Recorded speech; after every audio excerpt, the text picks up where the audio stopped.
Hey, welcome everybody to the next book club.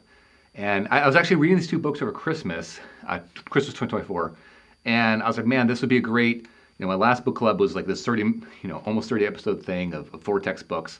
I said, this will be just a quick kind of 4 episode one, actually a combination of these two books.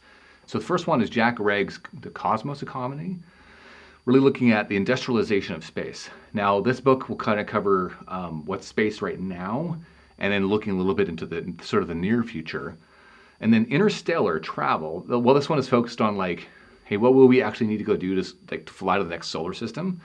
This one is actually very fascinating because it kind of is a little bit more technical than this one, and it fills in more of the gaps. So actually, from these two combined, I'm basically going to do this little 4 episode kind of book club using these two books on the space economy, really focusing on sort of the next space economy. Okay, because why? It's estimated to be a $3 trillion economy in 21st century. Okay, by mid 21st century. So that's a lot of dollars. Okay, and so why are we thinking about that right now? We think about space, and you probably think like SpaceX, and maybe you're familiar with Starlink, internet from space. We'll actually get into what money is being made in space now, including Starlink and things like that. We'll kind of then get into it. But there's some open questions, okay? So the open questions are when? When is this stuff going to happen? There's a big question on humans. Okay, is it going to be humans or is it going to be robots? Settlements. In fact, most of the survey right now says, survey says 80% believe it's just robots. Okay, we'll talk about why, but that's a big number. Oh, that's not coming through. Robots. All right, survey 80%. Okay, I'm gonna switch colors here. The other one, first generation. Okay, we'll kind of talk through that, master plans, politics, things like that. So the first one I actually want to do first is actually to reorient people on what is space. You'd be surprised how many people get some of this wrong. But actually the first one is this. Space is sideways. We think of space being up, yes. But actually to stay in orbit, it actually takes 5 miles per second sideways. Think like swinging a bucket of water over your head. And so yes, rockets will start up launching vertically like this picture here of I think it's a Falcon 9 launch. Okay, but ultimately, space is then you're getting out of the atmosphere and you're going sideways 5 miles per second. And that's low Earth orbit. Like that's barely above the Earth's surface, right? If the Earth is a peach, the space station is in the peach fuzz. Okay, so it's barely up, but it's up enough where the atmosphere is basically gone and the space station can kind of stay there in orbit. Okay, the second one is just the size of space. So remember I talked about like space station is like being like peach fuzz here. The second one, this is actually to scale, okay? The moon is 30 Earth diameters away. That's a lot. When I hear these kind of numbers of like 240,000 miles, to me, like I've talked about this on book clubs before, like units, the point of units is communication. I know what a mile is, I know what 10 miles is, I know what 100 miles is. I might even be able to imagine like 1,000 or 5,000 miles, but like I don't have any concept for how is 240,000 miles. I don't. However, I have a concept for 30 Earth diameters, okay? Or 1 second communication like that means something to me, and that's the moon, okay? Geostationary orbit, so this is actually, if you get this far away from the Earth, this is where this orbit will go around the Earth every 24 hours, which is why it's geostationary, because as the Earth rotates, you basically stay over the same spot, okay? So the moon is far, and this is, we'll talk about cislunar and space and things like that. But this is our local neighborhood, okay? The next part is actually some of these, like, what does it take to get to Mars? And some of this is called a pork chop plot, but basically these are plots of delta V. There are certain windows as the Earth and Mars are kind of going around the sun. And so, like this would be a 2024 departure, and then you would arrive basically 9 months later, and then you would wait 18 months, and then you would return for 9 months. That's actually your low energy path to go Earth to Mars and then Mars back to Earth. Now that's kind of bonkers. So I'm going to write that down. Okay, so when we talk about Mars, right now the low energy version is 9 months plus 18 months stay plus 9-month return. Okay, we will come back to that. That's a big number. Okay, and then the rest of the solar system. This is a fun plot of sort of delta V's. It's probably too small for you to see, but you can go Google the delta V plot. But the important thing is here, this one will blow your mind, the energy to get from Earth to low Earth orbit, that's delta V, change in velocity, right? Again, 5 miles per second, is basically the same amount of energy to go from here to Jupiter, okay? And so really the biggest battle is getting up out of the gravity well, and we have to do that quickly. And then you can take your time. The reason we've sent probes to Mars and all this different stuff is kind of back to this pork chop plot. You can do gravity assists, you can have really efficient engines that produce little thrust, but they're really efficient. And that's how we've been able to travel so far around the solar system with robots, okay? But let's now talk a little bit about where's the current economy. And I'll look over here, you can still kind of see my face. So current economy, you would be surprised maybe to learn that satellites is actually still quite a bit, okay? Here's satellite ground equipment. This is, what is that? Television, right? So this curve is television, rocket launches. So there's actually quite a bit already happening in space. It's a pretty big economy already, okay? And in terms of things that are coming, and you'll actually, you'll have the Earth, you have the Moon. There are actually things called like Lagrange points where you can actually kind of park near, and we'll actually talk about this more on another episode, but there's going to be fuel stations and like transfer stations, all this different stuff. So sort of the near Earth or cislunar economy is going to come here pretty soon. So which ways are we going to make a ton of money in space? Well, the first one is just space internet. I actually took this picture back in the day when it felt like there were a couple competitors. OneWeb, Airbus was one of the first ones. They've really failed to scale. SpaceX, of course, having a rocket helps. They've really scaled up, and so in fact, Starlink is up and running and amazing. And then Blue Origin is talking about their Kuiper system. They'll be a fast follower, but we'll see if they can get enough satellites up to compete with SpaceX, really. Okay. Another one is solar power from space. This is one that's only requiring a drop in cost, where you actually have big solar collectors that can, beam to a local repository, and then this would actually be microwaves going down. Very distributed microwaves where humans and plants and birds can go through it. But this would be basically solar power in space. So pretty competitive. But it's not just power. There would actually be, if you had solar power like this, you could refine in space, like we get metals off of asteroid, or even space agriculture, right? Kind of bring a bunch of sunlight in and go. The cool thing about this is these mirrors would you could put them in a position around Earth where you would have sunlight the whole time. And so it's basically 24-hour solar power. Okay. Another one is actually back to the moon. We have a ton of helium-3 deposits on the moon. And so once we figure out fusion, helium-3 is a generation 2 fusion system, but there's a ton of it there. And so, it will ultimately power fusion reactors, but before that, it's actually a big source of water. Why do we care? That's mainly about rocket fuel. So again, if we have to carry our own propellant up from the Earth, that'll become really expensive. And so the moon has all this water. So you would grab the water from the moon, you would split it into hydrogen and oxygen, and then you could feed a rocket engine. So it's going to become, effectively, I say that in the Middle East here, it's going to become the source of power and propellant in space, rather than carrying it up from the Earth. And then if you've watched any good sci-fi shows, eventually, sci-fi shows will talk about like grabbing ice from the rings of Saturn and pulling them in. Because of this, water is super important. And the other thing for the moon is gravity. So if you're going to go assemble a spaceship, gravity is nice. I have a hammer, it stays there. Zero-G assembly of spaceships is going to be really hard, but the moon's gravity is super easy. So the energy to get sort of off the moon after you've assembled your big spaceship is going to be pretty easy. So the moon's going to be pretty powerful from a point of view. And then asteroids. Honestly, asteroid mining is pretty damn cool. I've got a friend that's got a company starting to do that, Matt Gaelic. So this is a great plot of every dot you see is actually an asteroid.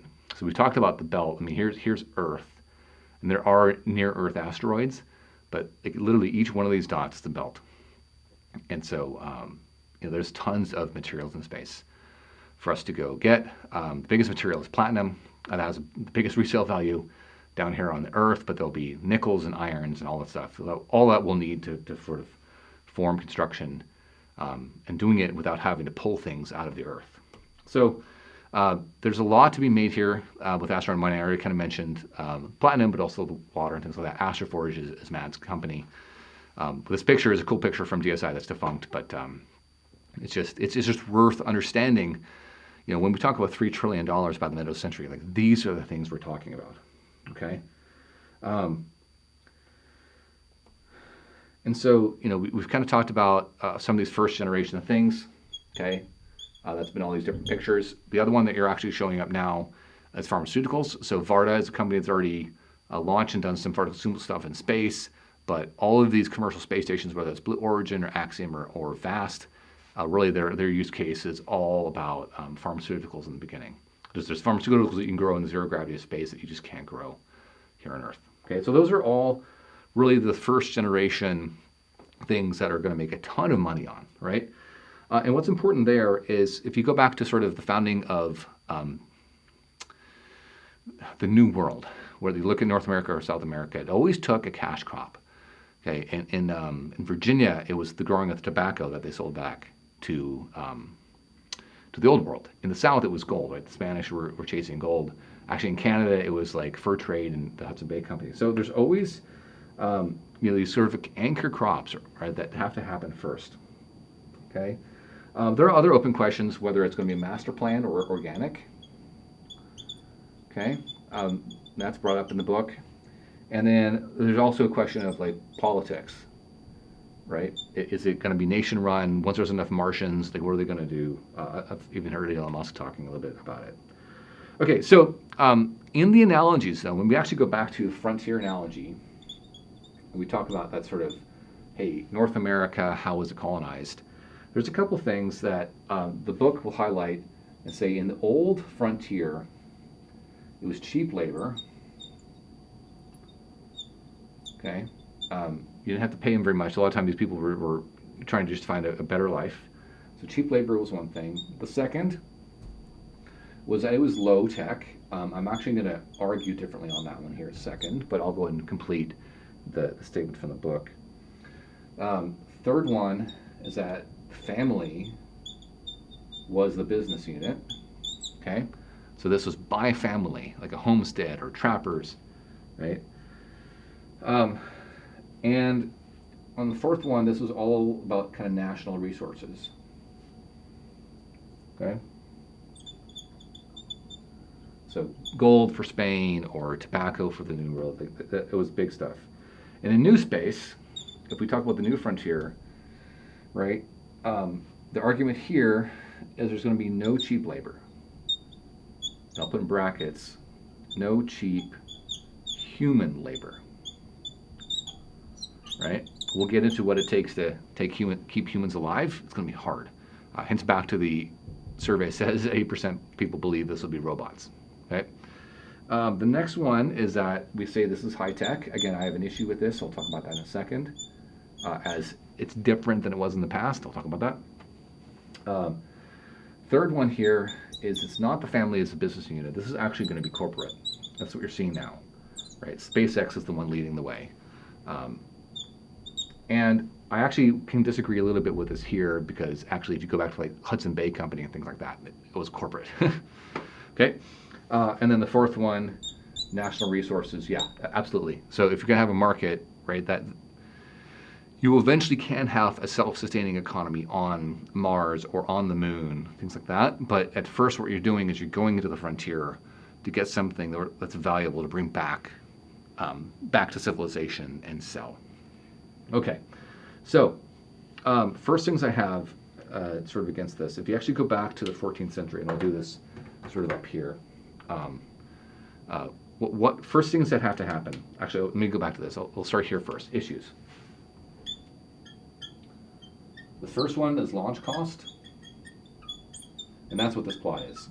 Now the cost of launch has been coming down quite a bit. This is a great plot. Now you actually have here, I've sort of added a couple circles. One for SpaceX Starship, where I was going to bring it down. You know, they say somewhere between $100 per kilogram. It's incredible. And then, of course, you know, because I'm on Venus Aerospace and we do detonation engines, I actually might add my own little dot there of, you know, once you have things powered by detonation engines, it would actually drop it again. So you have a lot of these things coming down. Now, space elevator is an interesting concept where if we could ever get it going, and that involves we need some good carbon nanofiber at long lengths. That's at least the current idea. We could really bring that cost down quite a bit. So you need launch costs to come down, but they are, right? That's part of the part what SpaceX and Starship is doing is really bring it down. And the second one is humans. And so I'm going to talk about this here for a few minutes. Okay? There are all of these issues with the humans. Okay? And I'm going to kind of just read off my sheet just to give you an idea. First one is bones. You lose 1 to 3% of your bone mass. Okay? Cardiovascular system, massive impacts to it. Eyesight, really challenging when the astronauts come back. Their immune system deteriorates when they're in space. In fact, I've heard like 2/3 of astronauts like throw up. It takes them a couple of days to even get their stomach to settle. Muscle tone just dies. Space radiation from DNA and cancer cause it, right? There's behaviors, psychology. Like if you're sending 5 people on this long Mars mission, like that's quite a bit. And just the stress of space. I mean, space is hard, okay? It makes Antarctica look like Hawaii, okay? It is just death and destruction waiting for you. And so yes, we've had a space station up and running for 20 years, but it is not self-sufficient. I mean, we keep resupplying this thing, and it's kind of on the knife's edge. Okay, so you know, humans in space, like this is going to be a big issue. Again, back to why survey says 80% of the people think this economy is going to be stopped by robots. All right, so I want to come back to a little bit on here on this low tech, and actually want to talk about in the 14th century, you know, when we were talking about some of these explorations. All right, there was actually some pretty cool advancements that showed up. Okay, one was the astrolabe, and that's a navigation tool and on Navy ships. Right, I'm a naval officer. That really helped people be able to navigate well. Okay, you had the printing press, and so you know, news and information, ads, manuals, like a lot of this was big stuff. Dry docks were new here. We've never done dry docks before. And so refitting ships, like it really, there was an explosion in terms of how more economical it was to make ships and then maintain ships. And then also the Mercator projection, just in maps, like was a big help. So to say that there's no low tech, to say it was low tech is actually quite wrong. In fact, when you then kind of look at like the fur trade in Canada, right? You also have a lot of the fur trading was happening. They could bring in like a pistol and then sell it for high value to the indigenous populations. And so just, you know, the fact that you carry this high-tech device that had tremendous value, even alone, was pretty good. Okay, but fur trade, beaver was waterproof. So think of like some of your earliest Gore-Tex, or, you know, if anybody's been down to Antarctica, like the stuff that you wear, it's all this high-tech stuff. Like, well, actually kind of starts back with beavers and bird freight. Okay, rifles. So it kind of goes on and on. Okay, my green is losing it. Switch to yellow. All right, and then that's to give you an idea. And I was born and raised in Canada, so this is part of what I was growing up with. But this was the Hudson Bay Company, and so again, like England, you know, you would ship in, kind of coming up around the coast into Hudson Bay. York factory here was the major city center. And then there was all of these rivers that ran kind of back towards Canada, like canoes. And so you could come all the way back in here, do hunting and flowing. Like this was a massive, yes, it was cold, okay, but this was a massive, massive industry. And then the reason I bring this up is actually like this was enabled because of high tech, right? So it's actually, I find this as the right analogy. So it's not tobacco back in sort of down in America or gold down in South America. To me, the right analogy is actually the Hudson Bay Company and all the fur trading. As this was high tech and it was a harsh environment and all that stuff, but it was totally made worth it. Okay, so that's the right analogy from my point of view. And then if you want to take a look at expeditions, right? So when we think about, let's say, going to Mars, or if you're just going to be up in space for a little while, we really have to look at, say, like this is a picture from Shackleton Expedition down to South America. If we take a look at this, so I'll add here polar expeditions, right? There was all sorts of, again, clothing upgrades that enabled this. In fact, they had a boiler on here, so they could make a little bit of power. It wasn't full. It was an engine, and you can move forward. It wasn't just a full sail ship. So it was a hybrid ship. Okay, so that was important. All of these new technologies were actually there. Okay, scurvy had for the most part taken care of, but I mean they would leave England, and of course they would refit and restock all the way down. But these were expeditions that lasted a year. But it wasn't with 5 people though. Okay, like these crews were like 20 to 30. So back a little bit to that mental English. And still, even though they were cold and some pretty crazy stories from the time, they actually had food.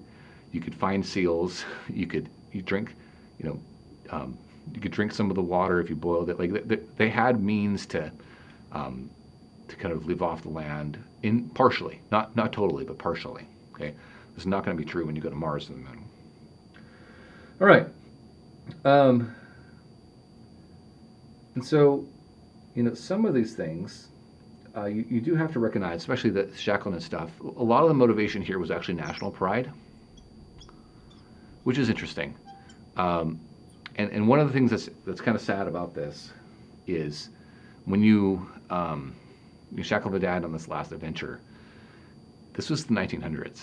Okay, this was like World War I time frame, and then literally about 10 to 15 years later, they were flying planes over Antarctica and like skidoos, and not these hybrid like sail, like it was real ocean going, like fuel oil powered vessels. And so you actually look at all of this heroic national pride thing that would happen with Shackleton, and like literally 10 years later, the technology just made it like, I won't say it made it not a thing, but it wasn't this crazy idea. So some of that is where I really want to end this sort of episode. And we'll kind of get into more of the technologies and things. That's just kind of the overview, but there's a ton of money. So when mid 21st century, but we already have things happening now between solar-based, space-based internet. We have asteroid mining, solar power, moon resources coming up. I do think Mars is going to be crazy when you talk about these kind of timelines. We'll get into that more in the human stuff a little bit later. And then really the right analogy, if you want to go frontier time frames, is actually the Hudson Bay Company. There was technology, and it was corporate. So actually, I think it actually checks all of these right buttons. Okay. Now there was cheap human labor, so maybe if the right mix of robots, it's the right analogies for us to look at. For sure, you're going to go attack the natural resources. It's going to be corporate led. It is going to be natural resources. What can you sell back to the economy of Earth that makes sense? And then issues of launch cost. It is coming down. Okay, launch cost is coming down between SpaceX and what they're doing. What we're doing here at Venus with detonation engines is bringing this cost down. And so some of the remaining challenges are going to be humans, and we'll talk about that quite a bit in the next couple episodes. So stay tuned. I'm excited to do this kind of book club. Again, this will be like a 3-4 episode book club, and then we'll get back into some other engineering texts. So we'll see you next time.